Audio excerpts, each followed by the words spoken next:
abonnez-vous, mettez la cloche, mettez un j'aime.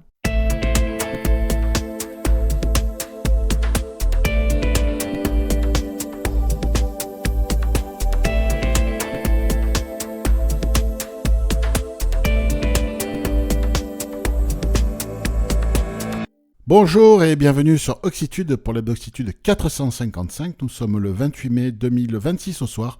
Et pour faire le tour de l'actu nouvelle techno et accessibilité cette semaine, eh bien Cédric et Yannick sont avec moi. Bonsoir tous les deux. Bonsoir. Bonsoir. Ça va bien ? Ça va bien. Ça va. Ça va, on transpire sous les bras, ça. Pas que sous les bras. Je veux pas savoir, ceci ne nous regarde pas. Bon, toi dans les transports, là, tous les jours, c'est... Et Et tu te rends compte du manque d'hygiène de certains de tes contemporains. On peut faire de la culture en même temps. Oui, Pas mal. comme disait Bigard dans un de ses sketchs, il faut avoir les narines musclées. C'est ça. Oui, c'est vrai. Enfin. Bon, mais écoutez, avant d'attaquer, Cédric, à toi l'honneur. Eh bien oui, il y a pas mal de remerciements à faire aujourd'hui. Eh bien, je vais commencer par Christophe, Coton, Philippe, Najib, Nicolas, Saïdi, Sébastien, Tony et Vincent pour nous avoir fait des dons ou transmis des informations. Si, comme eux, vous avez envie de nous transmettre des informations, vous pouvez vous rendre sur le site oxitude.org/contact, utiliser nos liens pour nous faire un don, paypal.me/oxitude, et le lien Amazon, oxitude.org/Amazon, ça nous laisse quelque chose lorsque vous faites vos achats, et à vous, ça vous coûte pas plus cher. Merci à tout le monde. Bon, ben on va attaquer, qu'est-ce que vous en pensez ? On va du côté des applis et du web comme chaque semaine. Yannick, on va parler NVDA. Oui, on va parler d'NVDA. Un petit rappel. Est-ce que c'est un rappel ou une nouveauté ? Je ne sais pas. C'est un rappel. Globalement, c'est un rappel. Puisque... Oui, parce qu'en fait, c'est un truc qui est pas dans la doc officielle, je crois. J'ai vu une discussion à ce sujet sur Mastodon. Ils vont le mettre dans la doc officielle. D'accord. Effectivement, c'est des choses qui se trouvent un peu partout. Donc, l'idée, c'est de savoir comment on peut interagir avec la notion de langue dans NVDA. D'ailleurs, ce qu'on dit est globalement vrai avec JAWS. Ce serait à peu près les mêmes choses. Effectivement, d'abord, la première chose que l'on peut faire avec NVDA, bien sûr, c'est changer la langue de son interface. C'est-à-dire que si vous avez téléchargé votre version par défaut, il va vous l'installer en français si votre Windows est en français. Si pour X raison, vous voulez avoir vos messages d'alerte, etc., en anglais ou dans une autre langue, c'est tout à fait possible dans les paramétrages. Donc là, on va dans Paramètres, dans les paramètres généraux, et là, on va pouvoir trouver la langue de NVDA. Donc effectivement, par défaut, elle est sur la langue du système, mais on peut tout à fait le changer. Ensuite, NVDA, d'ailleurs ce qui n'est pas spécifié dans l'article, mais si la synthèse qui est installée le permet, et il est capable de changer de langue automatiquement. En fonction du contenu. Du contenu, donc de ce qu'on appelle les balises langues. Oui. C'est-à-dire que quand on fait un document, notamment sur le web, on doit donner la balise de la langue. On doit préciser par une balise en fait quelle est la langue du document. C'est d'ailleurs certain, vous avez parfois quand vous ouvrez un mail, parfois et vous entendez votre synthèse qui passe en anglais. C'est notamment une des raisons, c'est que il a interprété le mail comme de l'anglais. En plus maintenant, il essaye d'interpréter lui-même. Donc si vous commencez votre mail par hello, parfois il peut partir un peu en cacahuète. Sachant que l'attribut langue, c'est normalement une obligation quand on fait du développement. Bien sûr. Et c'est pareil, il faut aussi penser quand vous faites un document Word, c'est quand même mieux de vérifier que c'est la bonne langue. Alors généralement vous avez la bonne langue, mais par exemple si vous éditez de l'anglais, il faut bien le dire à Word que c'est de l'anglais. Ce changement de langue automatique, il se règle dans les options de NVDA et on peut le désactiver. Si vous n'aimez pas la voix de synthèse, par exemple, quand il passe en anglais et que vous ne la comprenez pas, ce qui est un peu mon problème, parce que moi je suis tellement nul en anglais que parfois je préfère qu'il lise comme du français, je m'en sors presque mieux. Moi je suis comme toi. Mais moi c'est pareil avec Thomas sur... C'est ça. Je suis tellement mauvais en anglais, mais je comprends. C'est pareil. C'est même pas d'être mauvais ou pas, c'est que ton oreille est habituée comme ça, quoi. Aussi. Je pense que quand tu as un bon niveau d'anglais, tu comprends bien ta synthèse. Oui. Alors après, si vous utilisez Windows One Core, donc vous avez généralement Hortense, et je sais plus, ses amis, la Paul, en tout cas, d'installer. Et donc, là, si vous voulez des voix anglaises, il va falloir aller les installer. Donc, il faut aller ajouter un pack de langue à Windows. Parce que comme par défaut, il n'installe que les voix françaises.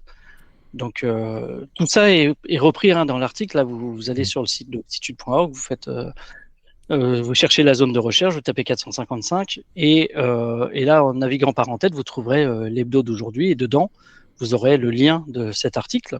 Et dans cet article, il y a plusieurs liens qui expliquent en fait pour chaque partie en fait comment faire, et notamment les voix Windows One Core si vous avez besoin. C'est un petit peu complexe. Donc voilà. Et après, on peut aussi créer ce qu'on appelle des profils de configuration dans NVDA et puis switcher assez facilement d'une voix à l'autre, d'un contexte à l'autre. Tout ça, encore une fois, on peut le faire avec JAWS. Donc, et avec voilà. VoiceOver sur Mac aussi. Oui. Tu fais des profils de langue où tu choisis la synthèse et la table braille qui va avec. Ouais, là, on fait des profils, effectivement, avec la vitesse, les machins. Ouais. Et enfin, bien sûr, ce qui est précisé, c'est qu'il existe certains add-ons qui vont favoriser le passage d'une langue à l'autre. Donc voilà, tout ça, encore une fois, vérifiez bien quand même que la langue que vous avez installée, la synthèse que vous avez installée, pardon, a bien plusieurs langues. Parce que si vous n'avez qu'une synthèse qui n'a qu'une langue française, forcément, c'est le cas d'ailleurs de Windows One Core, par défaut, il n'a que le français, donc forcément, il ne switchera pas en anglais. Eloquence, c'est multilangue, lui, c'est ça. Eloquence, voilà. Eloquence, par exemple, ou IBM TTS, pour ceux qui mettent plutôt selon la version que vous arrivez à récupérer, lui, il est plus basé sur plusieurs langues, et donc il est capable, lui, de switcher assez facilement d'une langue à l'autre. Ah oui, et ça, c'est extrêmement rapide même. Ouais. Bon, donc là, ça s'adresse aux utilisateurs polyglottes de NVDA. Voilà. Cédric, on va rester sur Windows et de Windows 11 bêta qui teste des nouvelles fonctions d'accessibilité. Voilà, alors comme j'ai compris, est-ce qu'elles seront vraiment intégrées? Mais je pense que oui, mais en tout cas c'est effectivement dans le canal de développement de Windows 11. Eh bien, il y a quelques petites nouveautés pour l'accessibilité. Donc, pour le narrateur, en fait, eh bien, dès à présent, enfin, lorsque la mise à jour sera disponible, lorsqu'on va connecter un afficheur braille, il sera automatiquement reconnu par le système et par narrateur. Vous savez, c'est ce fameux protocole HID. HID, oui. Alors, donc ça veut dire que Windows devient HID ? Exactement. Le narrateur, mais si je prends une plage braille qui n'est pas HID, il ne va pas la reconnaître ? Exactement. Eh bien, justement, c'est là où je veux en venir, c'est qu'il y a une liste. Donc, il y a le Orbi 20 caractères, le Orbi Stram 350, les plages focus de 40 caractères de Freedom et FAM 350. C'est une autre marque d'afficheur braille, je ne sais pas si vous connaissez. Donc, ceux-là, ils ne sont pas HID, mais ils seront reconnus. Ils sont HID. Ah, ils sont HID. Ils sont HID, ouais. Les Orbit, ils sont ils sont HID, ouais. D'accord. Donc là, la liste que je viens de donner... Il y a aussi comment ils s'appellent celle que tu as, toi, Yannick, elle est HID aussi. La Bryant ? Ouais, il me semble. Je suis pas sûr qu'elle le soit. Il me semble qu'elle est... Il me semble. Par contre, pour moi, il y a l'Emotion qui est HID, mais je me trompe peut-être.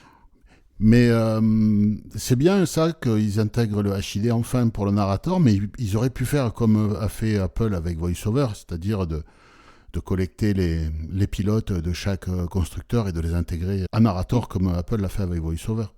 Comme ça, HID ou pas HID, tu branches ta plage braille, elle est reconnue instantanément, tu vois. Ce que fait JAWS, par exemple. C'est ça. Donc l'afficheur braille, le dernier que c'est le APH Mantis Q40. Ah, l'APH Mantis, ouais. Je ne connais pas du tout. Et l'équivalent du Bryant, mais en clavier AZERTY. Ah, ok. Je ne connaissais pas ce modèle. D'accord. C'est une plage, mais avec clavier AZERTY. Ok. Ensuite, on peut aussi parler de la loupe, qui a eu quelques petits changements. Alors là, j'ai pas tout compris, mais je crois que c'est pour des raccourcis ou des options qui sont désactivées en lien avec le cadre de la loupe. Je pense que quand elle est présente dans le système, on arrive mieux à la réduire. C'est vrai que c'était un peu compliqué de comprendre ce que c'était. On se battait un peu avec la loupe.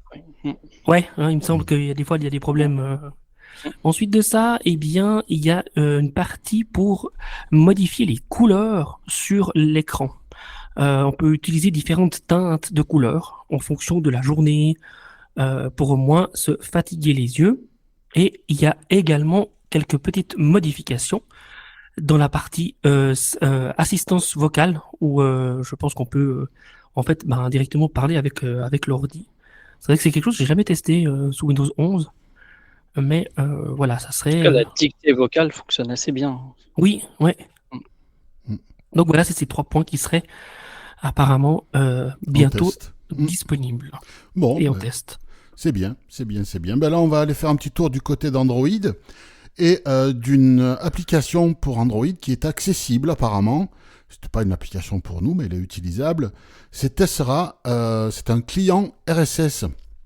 Alors pour info, qu'est-ce qu'un RSS? Un RSS est un format de fichier que l'on trouve sur des sites web et qui contiennent des liens vers des articles, vers des podcasts. Et quand on met ces fichiers ou l'adresse de ces fichiers dans des clients de podcast ou des clients de flux RSS, eh bien, ça remonte le titre, la date, l'auteur, une partie de l'article, etc. Et pour les podcasts, ça va remonter, pareil, le titre, la durée, etc., etc.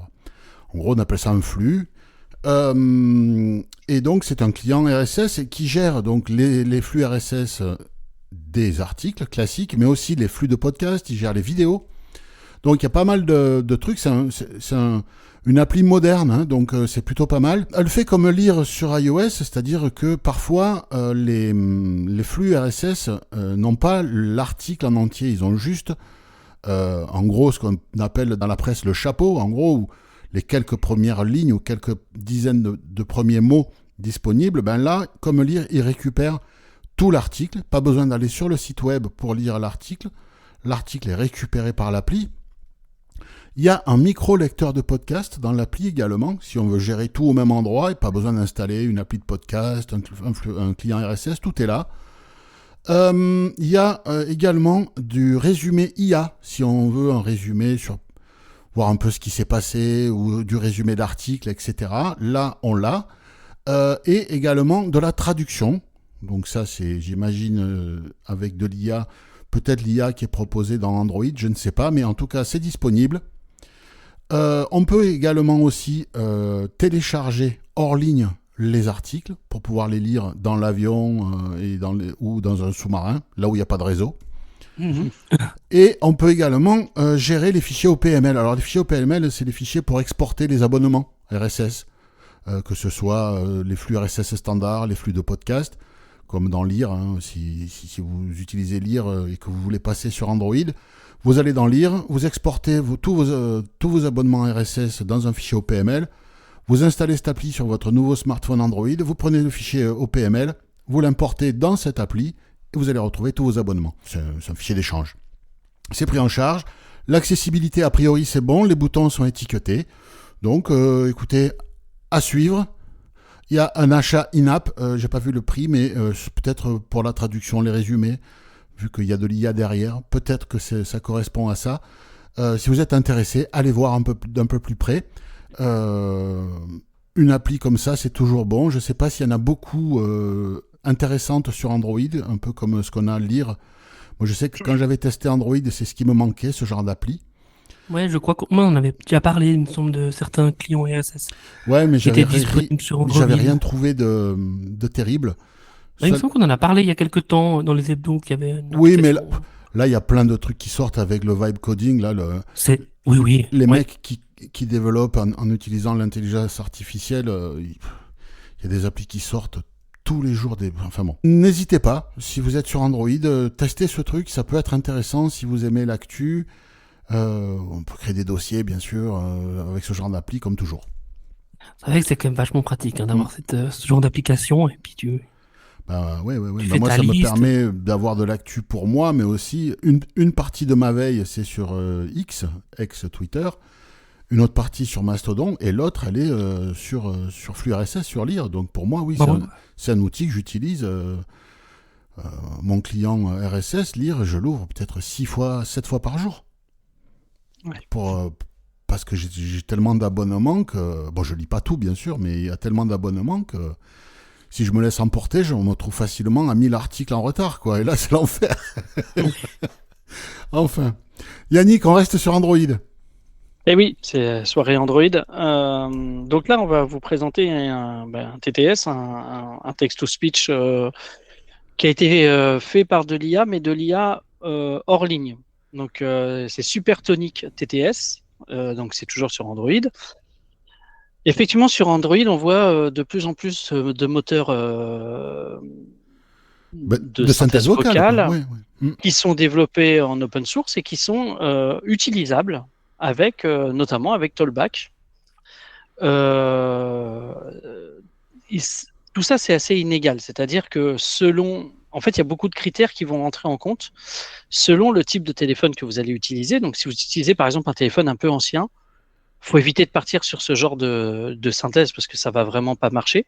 Par contre, si vous avez des téléphones assez modernes, assez récents et assez péchus, en haut de gamme, ça vaut le coup de tenter. Et pour ça, c'est vrai qu'ils sont mieux lotis sur Android que sur iOS parce que nous, aujourd'hui, sur iOS, on a très peu de choses dans ce domaine-là. Moi, on n'en a qu'une. On a Ouais. une appli qui propose des voix, bon, pas terribles, quoi. Mhm. Alors, les points sur lesquels il faut être vigilant quand on veut installer ce genre de choses, c'est la latence. Est-ce que quand je fais un balayage gauche-droite, en fait, j'attends 1 minute pour avoir la voix? Là, si c'est ça, c'est inutilisable. Le fait que, attention quand même, ça consomme beaucoup de batterie, ces voix-là. La charge thermique du téléphone est quand même très importante, surtout des périodes comme en ce moment, c'est quand même important. Si vous avez le téléphone que vous ne pouvez plus le garder dans la main tellement il est chaud, Oui, parce que c'est quand même pas... tu dis que ça consomme de la batterie. Ça consomme de la batterie parce que ça bouffe énormément de puissance processeur. C'est ça. Donc il chauffe Voilà. et il consomme de l'électricité. C'est ça, en fait. Et En fait, si vous avez voulez un que ce soit radiateur dans la main. C'est ça, exactement. Et si vous voulez que ce soit réactif, il vaut mieux qu'il y ait de la RAM derrière, quoi. Donc tout ça, c'est à prendre en compte. Mm. Mais effectivement, Supertonic est vraiment une des meilleures dans le domaine. Elle a une belle qualité vocale, elle a vraiment des bons aspects, mais encore une fois, il faut être très prudent avant d'installer ce genre de choses. Enfin, vous pouvez toujours l'installer, mais avant de l'utiliser au quotidien, il va falloir savoir si vraiment vous allez vous y retrouver parce que si c'est lancer un texte en lecture de texte, même s'il y a un petit peu de latence au début du paragraphe, c'est pas gênant. Par contre, si vous balayez très vite pour aller chercher un truc, c'est juste la galère, quoi. Donc, il faut vraiment voir en fonction de l'usage. Si c'est pour mettre ce type de synthèse dans un équivalent de Voice Dream Reader, tu vois, Exactement. pourquoi pas. Ou même si vous avez vous avez téléchargé, vous êtes sur une page web, vous avez vraiment envie de lire un article, pourquoi pas. Mais peut-être pour la navigation au quotidien, c'est peut-être un peu plus. Sauf si vous avez encore une fois un téléphone péchu. Un dernier Samsung, un dernier Pixel, un Xiaomi, c'est ça. des trucs trapus, quoi. Et à la limite, plutôt utiliser ça quand vous êtes chez vous, quoi. Pas quand vous allez partir au boulot. Vu que c'est hors ligne, vu que c'est hors ligne, ce qu'il faut bien comprendre, c'est que vous ne pourrez pas faire du clonage de voix. Ne vous attendez pas à pouvoir, transformer votre voix en synthèse, etc. Il y a un certain nombre de synthèses qui ont été définies et voilà, vous êtes limité à ces synthèses-là. Le but non plus, c'est pas de sortir des kilos et des kilos de voix de synthèse différentes, quoi. Et c'est gratuit, ça. Hein. Oui. Ça, c'est open source, donc. Oui, pardon, oui, bien sûr. C'est utilisable gratuitement, téléchargeable. Le lien, hein, Yannick vous a expliqué comment retrouver l'article du podcast avec tous les liens de ce soir. C'est la même procédure. Cédric, VoxyWeb était en retard pour unifier les fonctions sur iOS. C'est chose faite.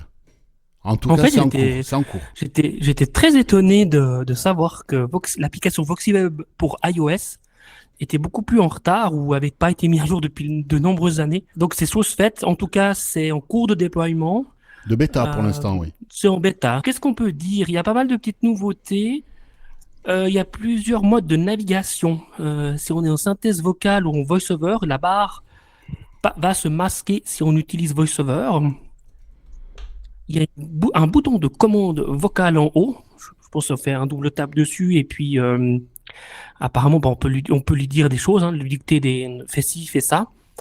Alors, je pense que, comme j'ai compris la chose, moi je connais pas du tout VoxyWeb. Je sais pas, Yannick, si toi tu connais un Oui, petit peu. moi j'utilise, oui. Mais apparemment, on peut l'utiliser en mode synthèse vocale sans C'est ça. VoiceOver. En fait, soit on utilise VoiceOver, soit parce que VoxyWeb à la base, ça a quand même été fait aussi pour un certain nombre de gens qui manquaient d'autonomie, et notamment il y avait Voxy TV, si vous vous souvenez, Oui. où on Oui. branchait même Oui. directement sur une télé, et ça permettait à une personne âgée, par exemple, d'utiliser. Et donc, effectivement, il y a une synthèse intégrée à VoxyWeb. Comme Ok, sur donc leur tu site peux. d'ailleurs. Oui, Quand Comme tu vas ça sur veut dire sur leur la version site, web, tout à tu fait. peux l'utiliser en touchant l'écran comme ça, sans avoir VoiceOver. oui. Oui, tout à fait. Enfin, tu vas utiliser ta gestuelle et il va déplacer le focus de ce truc-là. D'accord, ok, très En bien. gros, Ouais, il a ok, fait ouais. comme un lecteur d'écran embarqué, quoi. Oui, ok, je comprends bien. Donc, il y a aussi eu le lecteur multimédia qui a été revu. Les livres, le TV replay, retour de l'image aussi dans l'application par rapport à la télévision. On peut le mettre en plein écran, quand on tourne l'appareil, il se met soit en mode portrait ou en mode, Un paysage. paysage. On peut aussi, via le lecteur, si on est en mode télévision, si on fait des swipes vers la droite ou vers la gauche, eh bien, ça change de chaîne. Spotify, Donc donc, ça, donc, c'est té- ça, c'est si on a un abonnement exactement, à Spotify, ouais. au fournisseur de musique. Voilà. Téléchargement podcast, pièces jointes, support du mode image, pour Voxivision avec les photos. Et Alors, puis, Voxivision, c'est un téléphone. Hein. ouais, c'est ça, hein. Pardon. Alors, non, pardon, je dis une Une- bêtise. Le Voxy One, c'est le C'est le téléphone. téléphone. Et Voxivision, c'est la même chose, mais sans la version téléphone. Et du coup, c'est une machine à lire Ouais, c'est ça. Ouais, assez tout à fait, puissante ouais. qui va prendre des photos Ouais. avec de l'IA Ouais. et qui est capable, du coup, de répondre à des questions sur un texte, etc. Et puis la dernière nouveauté, c'est qu'on a des claviers qui sont disponibles, dont le T9. Oui, le Vous clavier. savez, si on veut, le comme clavier à l'époque sur les Nokia. Il y a aussi des listes de commandes vocales pour le contraste et tout ça, aux emails aussi, tout ce qui est presse et journal, journaux. Voilà, donc une belle mise à jour. Parfait. Ben, merci Cédric. T'as fait le tour? Bien fait le tour, ouais. Bon, parfait. Yannick, tu t'en sers un petit peu? Oui, moi, je En suis complément utilisateur. avec le localisateur, C'est j'imagine. ça, j'utilise les deux selon ce que j'ai à faire. Parfois, j'utilise plus l'un que l'autre. Oui, parce que Mais je suis abonné. Moi. VoxyWeb, pour les gens qui ne connaîtraient pas, c'est un agrégateur de services en ligne adapté, Internet, vraiment formaté pour les DV. C'est sur abonnement et il y a tout un tas de services. C'est ça. Ça va Et de après, l'autre. on peut aussi rajouter, comme l'a dit Cédric, ses mails directement dans l'application, etc. Ce qu'on Voilà, ne peut ça- pas faire, par exemple, dans le localisateur. Oui, ça va des mails en passant par l'horoscope, les programmes télé, C'est ça. l'audio-description à la télé. Lancer un flux audio, une radio. Oui, c'est ça. Mhm. C'est du multi-usage Dans une agrégé dans application. une application adaptée.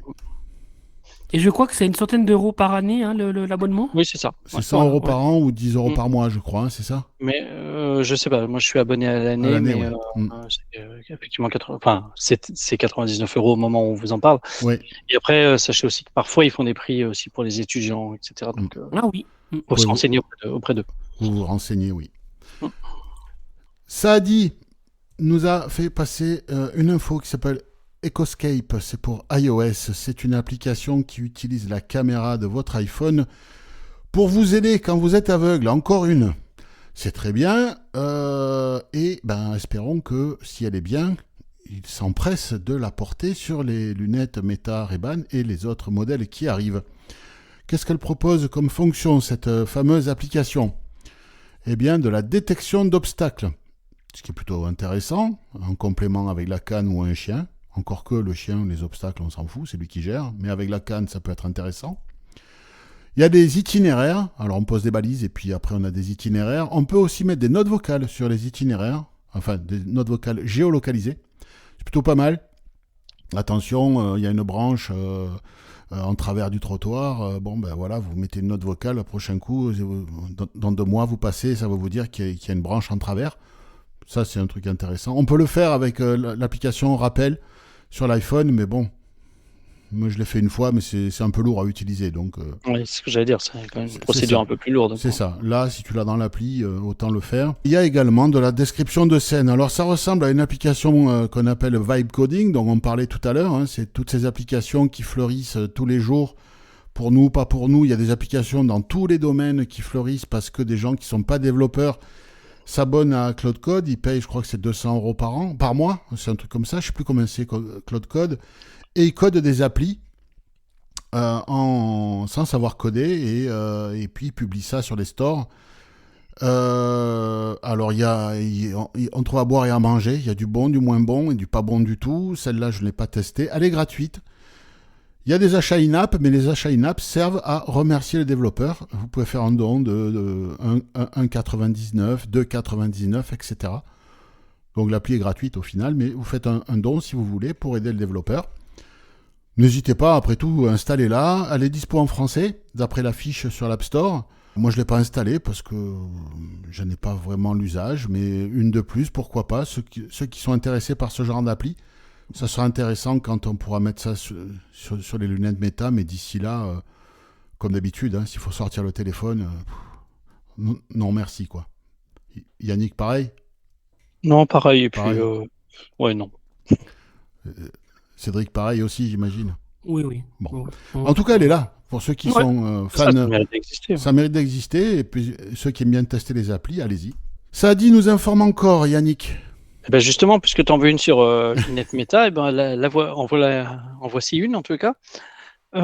Turbo Meta, donc c'est une application qui permet d'avoir un certain nombre de renseignements pour les personnes déficientes visuelles avec de l'IA en direct.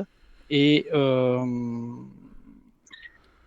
alors, il y a un mode musée qui peut décrire du coup des œuvres d'art. Il y a un mode accessibilité qui peut dire attention, devant vous, il y a ça, il y a ça, il y a ça, il y a un trou, il y a voilà. Ah bah, Un mode lecture pour tout ce qui est document et un mode traduction pour tout ce qui est traduction évidemment de texte, etc. Ce qui me perturbe un petit peu, c'est que, alors, le lien nous renvoie sur la page, le GitHub de l'application. Et j'ai quand même l'impression que c'est une application qui n'est pas du tout en français. Parce qu'à un moment, ils disent, pour arrêter merci de préciser la phrase suivante. Et la phrase suivante était en chinois, j'ai l'impression. Donc, attention quand même à avoir une application. Évidemment, je ne l'ai pas téléchargé. En plus, oui. je suis rentré tard et j'ai pas eu le temps de tester ça sur les lunettes de Non, madame. puis en plus, je pense que si je lui en mets trop sur ses lunettes, elle va pas être très contente. Mais attends, c'est une appli iOS ou Android? Je dirais iOS. Ouais, mais si elle est sur GitHub, tu vas pas pouvoir l'installer. Il faut qu'elle soit sur l'App Store. Oui, c'est ça. J'ai pas bien compris. Donc peut-être que Saadi pourra nous donner un peu plus d'éléments Ouais. en commentaire. Mm. Parce que j'avoue que j'ai pas tout à fait compris. Effectivement, vu que c'était un GitHub, j'étais un peu surpris. Bon, en tout cas, peut-être qu'elle va sortir plus tard sur l'App Store. Et que là, c'est juste le projet. Bon. Mais c'est très certainement, encore une fois, du vibe coding. Parce que. C'est pas impossible. On voit à côté de ça, si Meta l'a déjà accepté, c'est que. Je sais pas. Elle serait sur l'App Store. Oui, oui. Tu vois. Ok. Parce que le vibe coding. Moi, je vois passer pas mal de trucs avant, quand les mecs parlaient d'une appli, que sur X ou sur Mastodon ou autre, tu avais machin chose.app, tu sais, au lieu d'avoir .com ou .fr, le domaine, c'était... l'application s'appelle Tartampion, donc tu avais tartampion.app, donc voilà, c'était l'application, le site officiel de l'application Tartampion. Tu avais la description, le lien de téléchargement vers l'App Store, vers Google Play, etc., un truc propre, tu vois. Mais là, avec le système de vibe coding, t'as plus que des liens GitHub, quoi. Tout est sur GitHub, c'est hallucinant. Il y a beaucoup de pollution logicielle, là. Non, et puis attention, faut quand même se poser la question de quelles sont les failles de sécurité de ce que vous mettez comme ça dans vos téléphones et dans vos PC, quoi. Et là, la communauté Linux, qui gère le noyau Linux, donc le noyau du système d'exploitation qui représente 99% du web, et beaucoup d'objets connectés, etc., etc., ils s'arrachent les cheveux parce qu'il y a plein de contributeurs Linux qui font du développement en vibe coding super rapidement et ça fait du code de merde. Et les mecs qui gèrent le projet Linux, donc du noyau Linux, ils s'arrachent les cheveux parce qu'on leur envoie des commits tous les jours, des dizaines et des dizaines tous les jours. Et eux, ils doivent valider tout ça. Mais c'est dégueulasse et c'est ingérable. Ça devient ingérable. Donc l'IA, c'est bien. Et encore. Beaucoup en reviennent. Hein. Il va falloir... Parce que autant l'IA, elle est capable de bonnes choses, mais c'est les gens qui en font n'importe quoi aussi. Hein. Bien sûr. Le mec qui n'est pas développeur dit « Ah, ben je vais faire une appli, moi je me lance à faire une appli. » Il y a des bugs, mais il ne sait pas débugger, le gars. Il n'est pas développeur. Bah non, il n'est pas développeur. Et puis il ne sait pas lire son code. Et c'est ça, il ne sait pas le lire, le code. Il ne sait pas lire son code. Donc, attention, si vous voulez faire du vibe coding pour vous amuser, allez-y, mais sachez que si vous n'avez pas les bases d'un langage, des notions de programmation objet, de choses comme ça, savoir utiliser un debugger, ça peut être compliqué à maintenir une appli comme ça. Hein. Alors si c'est juste pour faire une calculatrice basique, ça ira, mais si vous voulez aller au-delà, réfléchissez-y à 2 fois, parce que dès que vous allez commencer à avoir des problèmes, il va falloir mettre les mains dedans. Hein. Et ça peut être à la fin de votre projet. Mais on en voit beaucoup. Enfin. Cédric, on va parler de Sparkle. Sparkle, c'est Sébastien qui nous transmet l'information. C'est une petite application Windows qui permet de nettoyer votre système d'exploitation Windows. On se rappelle tous du fameux CC Cleaner qui devient plus tellement utilisable, on va dire, peu usine à gaz. Et puis des fois, on ne sait pas trop ce qu'il amène quand on l'installe. C'est devenu un peu... C'est dommage. On a tendance à vouloir installer d'autres choses en même temps. Ouais, c'est fou parce qu'il y a 15 ans, elle était super bien. Donc voilà, donc Sparkle reprend les codes de cette application. Donc vous pouvez enlever vos fichiers temporaires, mais aussi désactiver des fonctions dans Windows ou de la suppression de logiciels que vous n'avez pas envie. Parce que des fois, quand on installe Windows ou qu'on achète un PC, un HP à la Fnac, et puis qu'on installe Windows, on peut installer Windows et il y a quelques logiciels qui se rajoutent par la suite. On n'a peut-être pas envie de les avoir tous. Eh bien, apparemment, avec cette application, on peut désactiver ou désinstaller ces applications polluantes. Et puis, donc, Sébastien nous informe qu'elle est compatible, elle est accessible, elle fonctionne avec NVDA, pardon. Et par contre, il ne peut pas nous renseigner par rapport à JAWS. Mais si ça fonctionne avec NVDA, normalement, ça fonctionnera avec JAWS. Ça devrait, puisque ça utilise les API d'accessibilité de Windows 10 et 11. Donc, Et il dit aussi que avant de procéder à un nettoyage, faites un point de restauration de Windows. Comme ça. Ah oui, ça, j'ai pas. Oui, alors oui, ok. J'avais oublié de mettre le bout de son message. Ah d'accord, ok. J'étais là. Oui, vous faites un point de restauration Windows, comme ça, s'il y a un problème lors d'un nettoyage, vous pouvez récupérer votre configuration précédente. En gros. Ouais. N'hésitez pas. Amazon a annoncé l'arrivée de Alexa Plus en France. Alexa. Là, il y a plein de synthèses qui viennent de se déclencher. Désolé.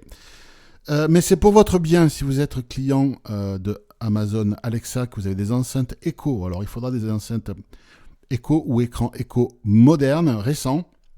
Mais vous allez pouvoir bénéficier, moyennant finance, si vous n'êtes pas abonné Amazon Prime, et de façon gratuite si vous êtes abonné Amazon Prime, à Alexa Plus. Et Alexa Plus va vous permettre, ça sera un vrai assistant vocal basé sur l'IA. Vous pourrez vraiment discuter comme on le fait aujourd'hui avec Grok, Gemini, ChatGPT. Mais en plus, dans tout l'environnement, vous pourrez faire vos achats sur Amazon directement via cet assistant. Piloter votre maison connectée, toutes vos skills, etc., etc. Ça arrive pour la France. Alexa a signé un partenariat avec Mistral AI, qui est la licorne française de l'IA, pour tout ce qui est culture locale. Les blagues, pourquoi pas la gastronomie, tout ce genre de choses. C'est Parce ce que j'allais dire, la bouffe. aussi, oui, bien sûr. Bah oui, les testicroustis et toutes ces merdes, c'est typiquement de chez nous, hein, tous ces trucs. Et donc voilà, Alexa Plus arrive. Si vous avez, allez voir sur l'article, vous avez la liste des enceintes qui sont compatibles. Si vous êtes Amazon Prime, abonné à Amazon Prime, eh bien, c'est gratuit. Je crois que c'est 6,50 € ou 7 € par mois Amazon Prime. Vous pouvez payer en une fois aussi. Ça vous donne les livraisons gratuites. Ça vous donne droit à Amazon Prime Video, Amazon Music. Amazon Music. Enfin, il y a tout un tas de services qui s'ajoutent régulièrement. Et vous avez aussi accès à Amazon Prime Day, c'est 2 jours de promo courant juillet, avec des grosses promos.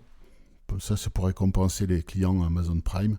Alors l'astuce, si vous voyez un truc qui vous intéresse, vous prenez Amazon Prime, vous achetez votre truc avec la grosse ristourne, et puis après, vous vous dites, période d'essai, je me désabonne. Voilà. Mais ça, faut pas le dire trop fort. Ouais, c'est pas moi qui le dis, c'était Clubic et les autres. Hein, donc, moi, je répète. Yannick.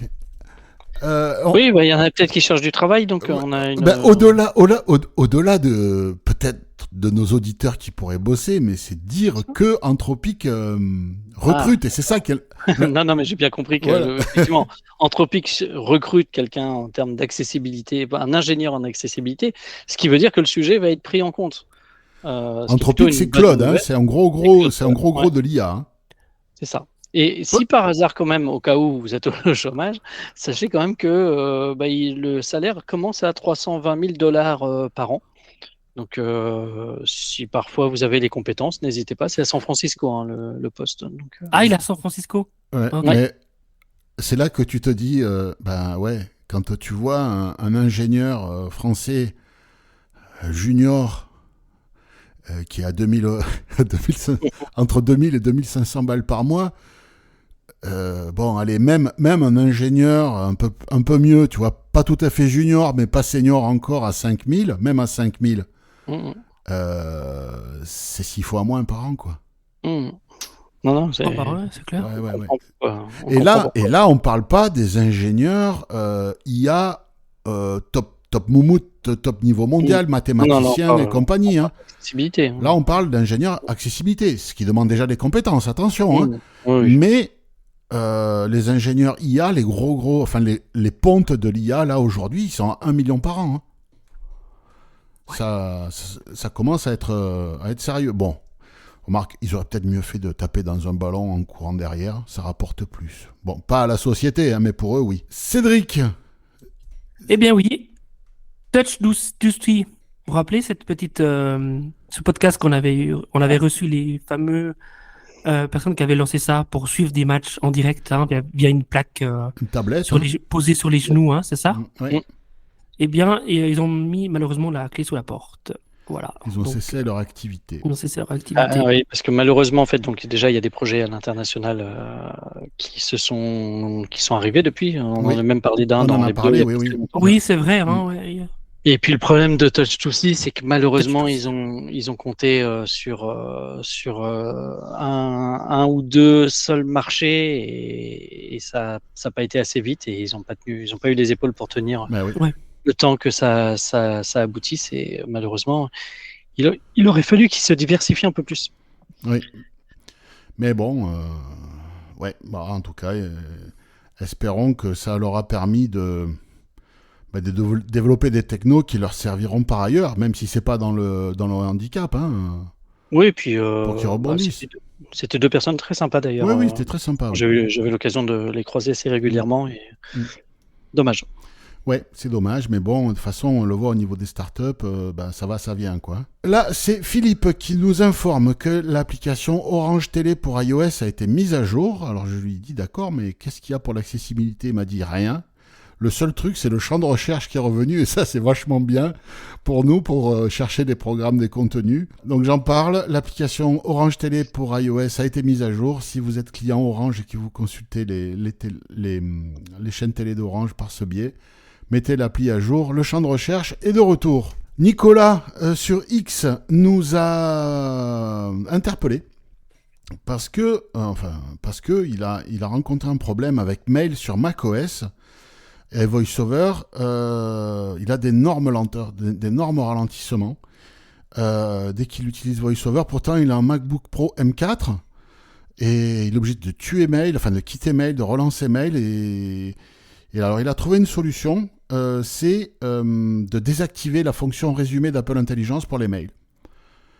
Ah, il sait pas trop d'où ça vient, donc moi je lui ai dit que j'avais pas le problème. Ouais, moi, il me semble pas. J'ai pas. Moi non j'ai un plus. Mac M4 avec Apple Intelligence, j'ai pas le problème.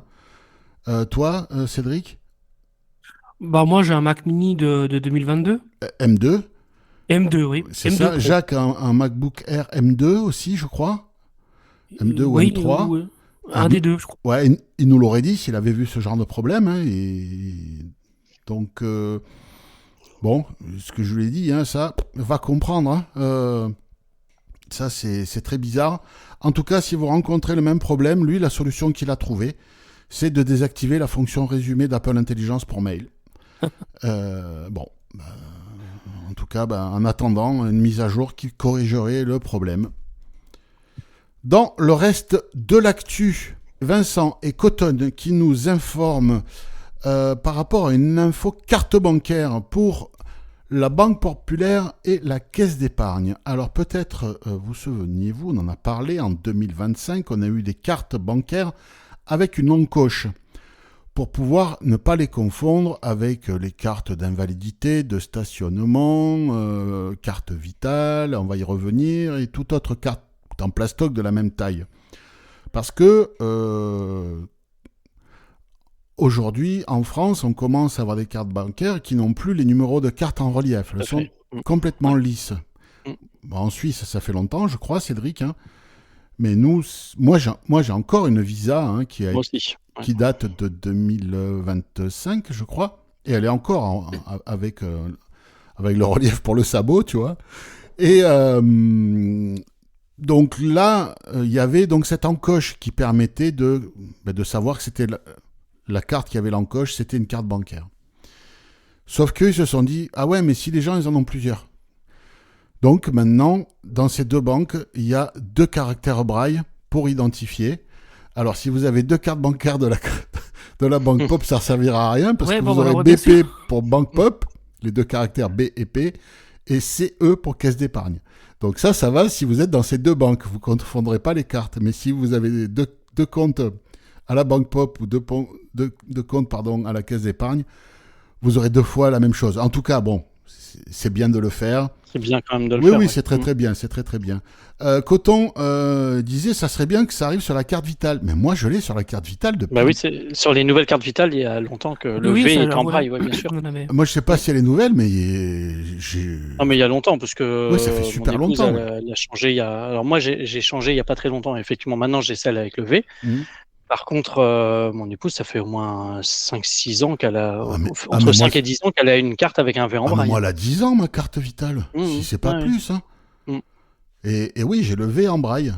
Et par contre, sur la carte d'invalidité et la carte de stationnement, l'espèce de truc de merde là... Ah, malheureusement, il n'y a rien. Il n'y a rien. Alors moi, j'ai pris du Dimo et je me le suis fait à la mano. Et... Enfin, c'est... Là... Alors surtout, en fait, c'est la Dimo que vous n'écrivez pas sur votre carte. Ah oui, moi je l'ai fait à la Dimo et j'ai collé du Dimo dessus, quoi. Mais j'ai sorti la tablette, la bande de Dimo et en avant, quoi. Mais c'est complètement débile. Parce qu'entre la carte d'identité, la carte de stationnement et la carte d'invalidité, va les reconnaître. Tout à fait. Les 3 ont les espèces de dessins au dos. C'est tout en sérigraphie tout à fait. qu'on sent au doigt, donc bon... Ouais, alors ici, la carte d'identité, on arrive à la repérer. C'est pas tactile, le braille ou que ça, vous savez, c'est un peu strié, puis quand on passe le doigt dessus avec l'ongle, ça fait clic, clic, clic. Vous savez, oui, mais nous aussi, mais les 3, elles sont comme ça. Ah, les 3 sont comme ça. Mais oui, okay. C'est ça le problème. Ah ouais, d'accord, ok. Ici, ma carte Visa, elle a un V dessus, en braille. Ah voilà, pour Visa, d'accord. Ouais. Et si tu étais en France, tu pourrais la confondre avec Vital. La carte Vitale. Et la carte de mon autre banque, par contre, la nouvelle version, elle Elle a des pictogrammes, je crois, à l'arrière. Mais je sais pas si c'est fait pour les aveugles. Faudrait que je les appelle. Ouais. Parce qu'avant, elle était toute lisse. Hein. On sentait juste la puce. Ouais. Alors là, maintenant, la puce, on la sent beaucoup moins, je trouve. Mais je la reconnais très bien, en tout cas, cette carte, comme elle est faite. Je sais pas si Bon. c'est les inscriptions qui sont un peu en relief. Je sais pas. Il faudrait que je leur pose la question. Peut-être. Yannick, on va parler alpinisme. Oui, on va faire un peu d'alpinisme. Et pas Donc, n'importe quoi quand même. Hein. Non. Donc c'est une personne qui veut monter l'Everest, qui est déficiente visuelle et sourde, donc elle a notamment le syndrome de Usher, qui est assez fréquent dans la population déficiente visuelle malentendante. Et donc, pour pouvoir lui donner des informations, notamment pendant la montée, eh bien, l'université de Toronto a développé avec elle un gilet haptique.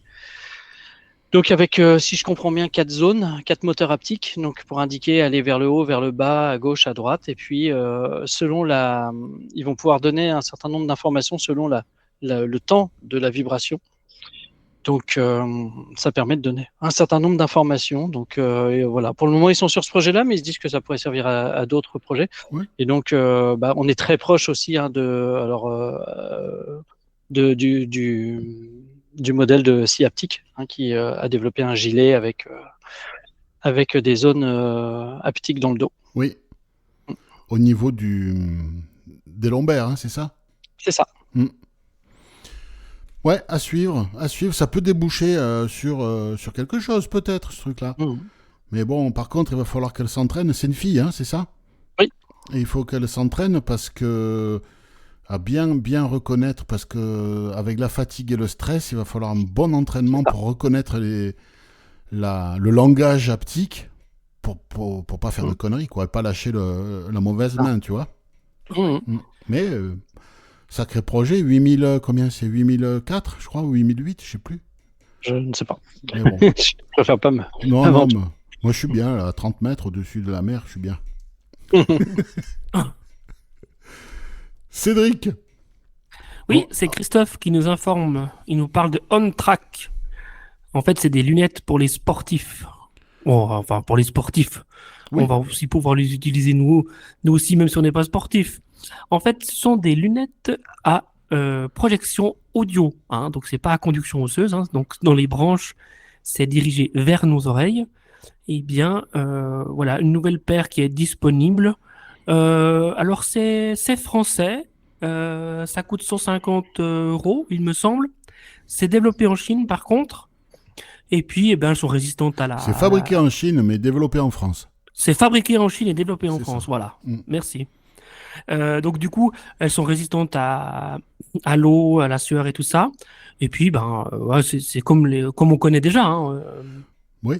On peut les utiliser pour... c'est ce que proposait Bose à l'époque. Hein. C'est exactement ça, oui. C'est ça, on est proche de ça, ouais. Mais là, c'est monture sportive, plus moderne que ce que proposait Bose, moins cher aussi. Bon, Voilà. Pourquoi pas? Donc, il y a le lien vers le site si vous êtes intéressé. Il y a le lien, il y a une petite FAQ aussi. Hein, donc, il parle est-ce que les autres peuvent entendre Oui.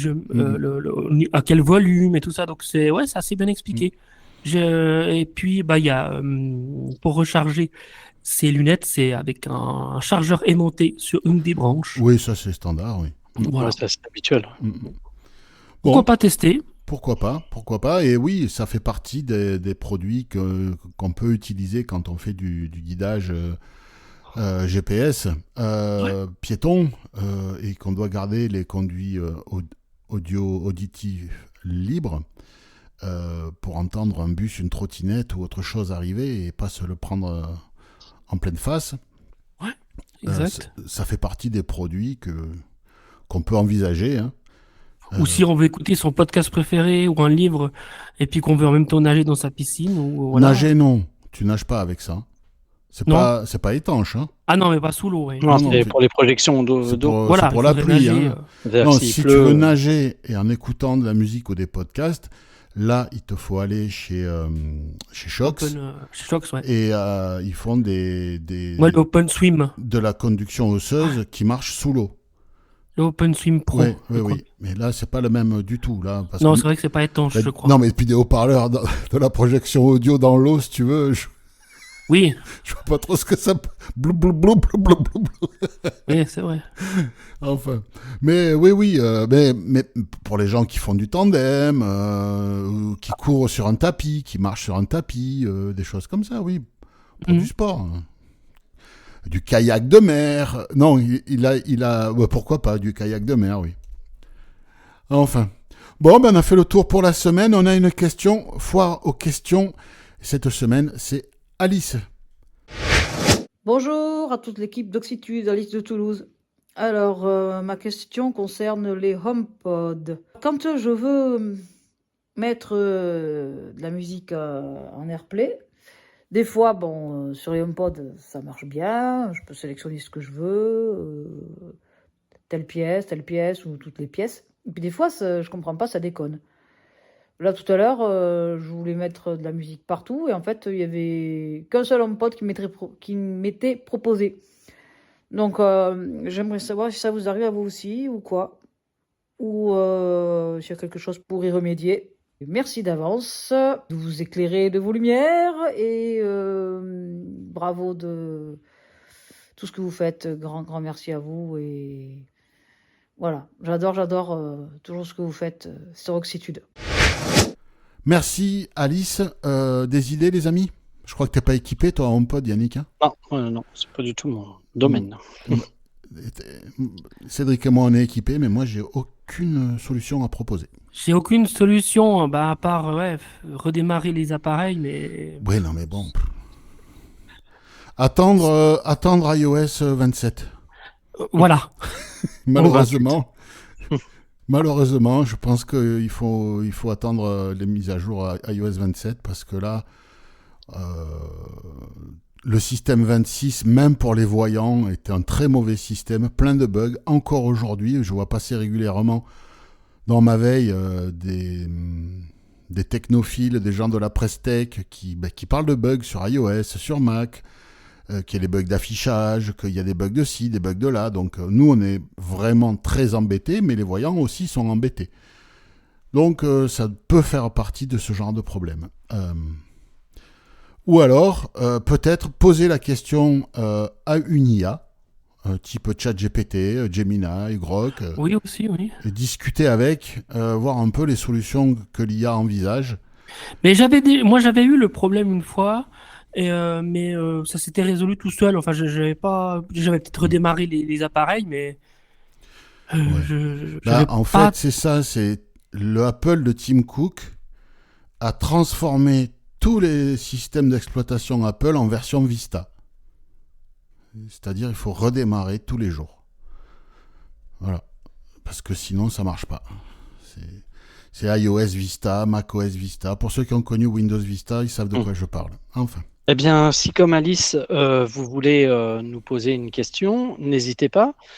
Vous nous faites un petit audio de 1 minute 30, un petit peu plus éventuellement, mais pas évitez de nous raconter toute votre vie. Et donc, vous enregistrez ça dans un endroit relativement calme. Et ensuite, donc, vous nous adressez ça à faq@oxitude.org. FAQ comme foire aux questions. Et pas de cédille sous le Y de Oxitude. Hein. Et donc, si on peut, on répond. Et si on peut pas, eh ben, écoutez, comme pour Alice, hein, n'hésitez pas, surtout les autres, à commenter. Merci à tout le monde de participer. Voilà, on a fait le tour pour la semaine. Question traditionnelle, quoi de beau prévu ce week-end?